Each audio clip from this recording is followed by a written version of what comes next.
సైలెంట్గా ఉండాలిరా 1 to 5th class పిల్లలు. ముందుగా అందరికీ శుభ సాయంత్రం. గౌరవనీయులు పూజ్యులు గౌరవ కరెస్పాండెంట్ పద్మజ మేడం గారికి, అలాగే ఉపాధ్యాయులకు, అలాగే మా విన్నపాన్ని మన్నించి ఇక్కడికి విచ్చేసిన ప్రియమైన నలంద ఆప్తులు, ప్రియమైన తల్లిదండ్రులకి అందరికీ నా యొక్క నమస్కారములు.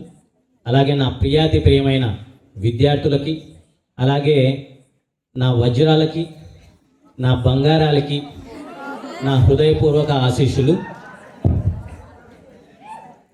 మీలో కొంచెం జోష్ తీసుకొని వచ్చేదానికే ఈ వజ్రాలు, ఈ బంగారాలు. అందరూ కొంచెం సాడ్ ఫేసెస్ పెట్టుకొని ఉన్నారు.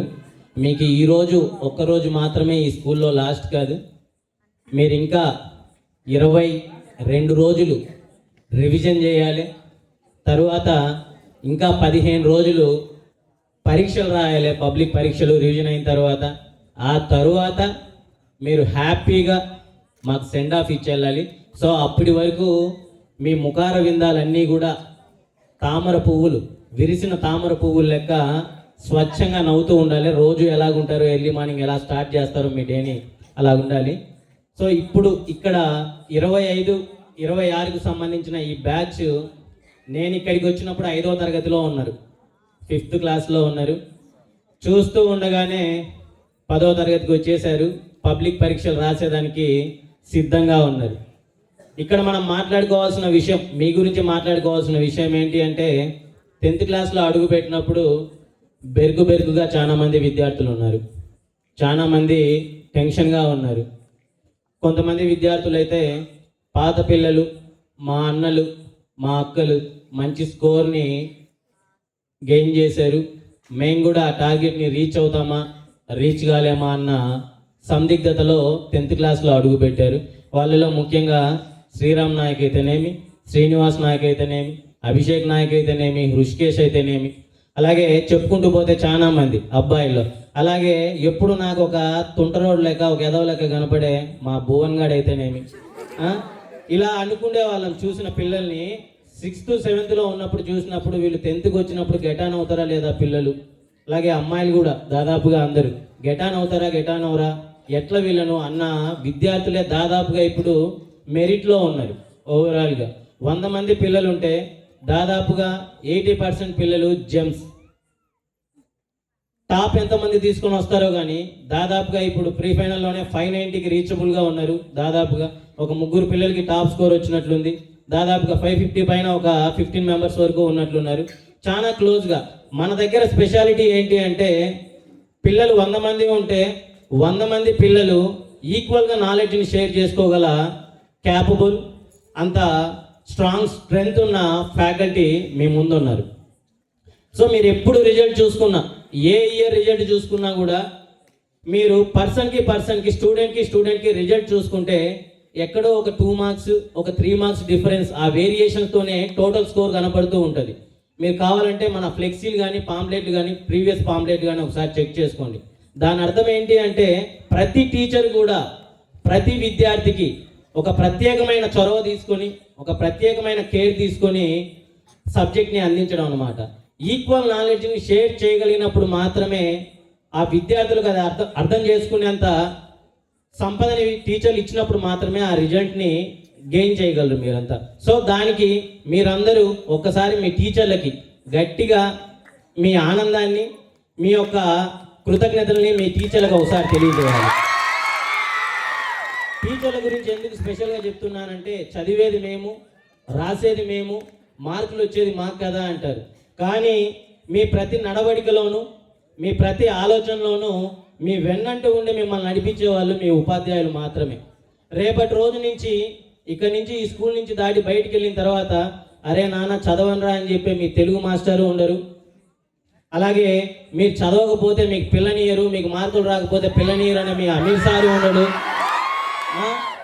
అలాగే మీకు అడిషన్లు, సబ్స్ట్రాక్షన్లు రాకపోతే మీరు చిల్లర కొట్టు కూడా పెట్టుకోలేరు, మీరు చిల్లర కొట్టు పెట్టుకోవడానికి కూడా పనికిరాదు అని మీ మ్యాథ్స్ మాస్టరు ఉండరు. మీరు ఇంగ్లీష్ రాకపోతే అసలు ఈ సొసైటీలోనే సర్వైవ్ అవ్వలేరు అని మీకు చాలా ముద్దుగా చెప్పే మీ జితేంద్ర సారు ఉండరు. అలాగే ఈ డయాగ్రామ్ని, ఈ హృదయాన్ని ఇలా గీయాలి, ఈ స్ట్రైక్స్ ఇలా ఇవ్వాలి అని మీకు పక్క నుండి మీకు డ్రాయింగ్ నేర్పించి మీకు సబ్జెక్ట్ నేర్పించే మీ మస్తాన్ సారు మీ పక్కన ఉండరు. అలాగే మీరు చదవకపోతే దేనికి బాగుపడరు అని చెప్పే మీ ఆంజనేయ సార్ మీకు తోడుగా ఉండరు.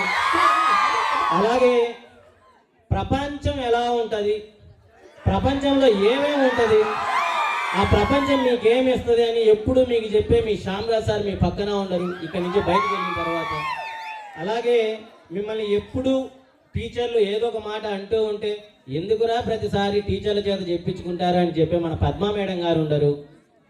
ఇంకా చివరిగా వస్తే ఎప్పుడు మీ వెన్నంటి ఉండే, మిమ్మల్ని నడిపిస్తూ ఉండే, మిమ్మల్ని చూసుకునే నేను మీ పక్కన ఉండను.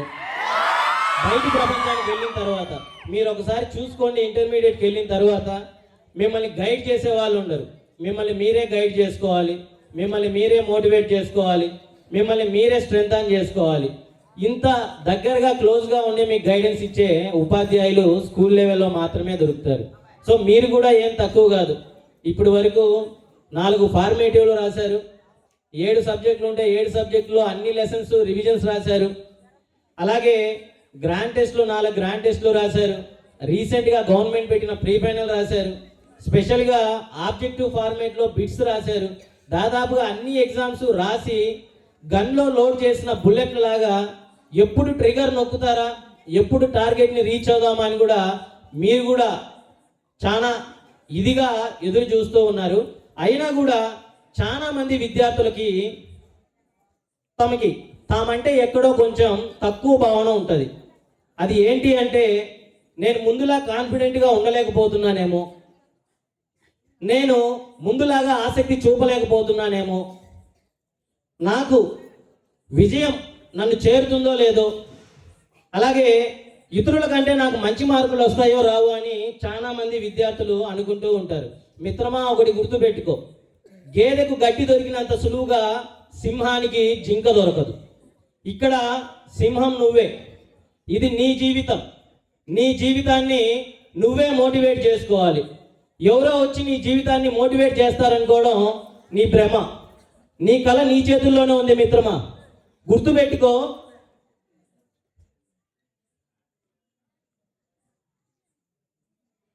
ప్రతిసారి ఫెయిల్ అవుతున్నావంటే మారాల్సింది నీ గోల్ కాదు, నీ వే ఆఫ్ ప్రిపరేషన్ మాత్రమే మారాలి.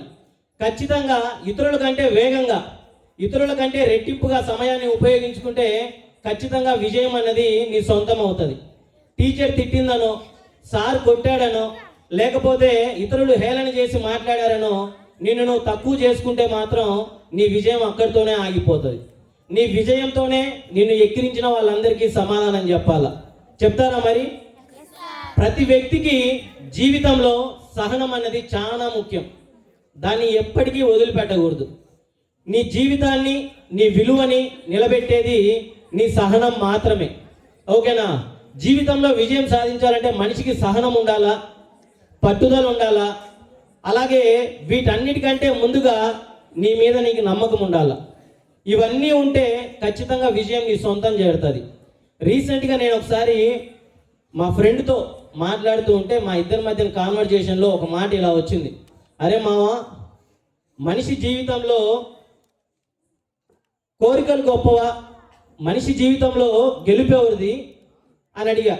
అని మా ఫ్రెండ్ నన్ను అడిగే ఇలా, మనిషి జీవితంలో గెలుపెవరిది అని. ఆ గెలుపు కోరికలదా లేకపోతే బాధ్యతలదా అని అడిగింది అనమాట. ఇట్లా కోరికలదా బాధ్యతలదా అని. సో నేను ఏం ఆలోచించకుండా మనిషి జీవితంలో గెలుపు కోరికలది కాదు, బాధ్యతలది కాదు, మనిషి యొక్క ఆశది అని చెప్పిండే ఇట్లా. సో నేనేమి ఆలోచించకుండా టకా నా సమాధానం చెప్పా.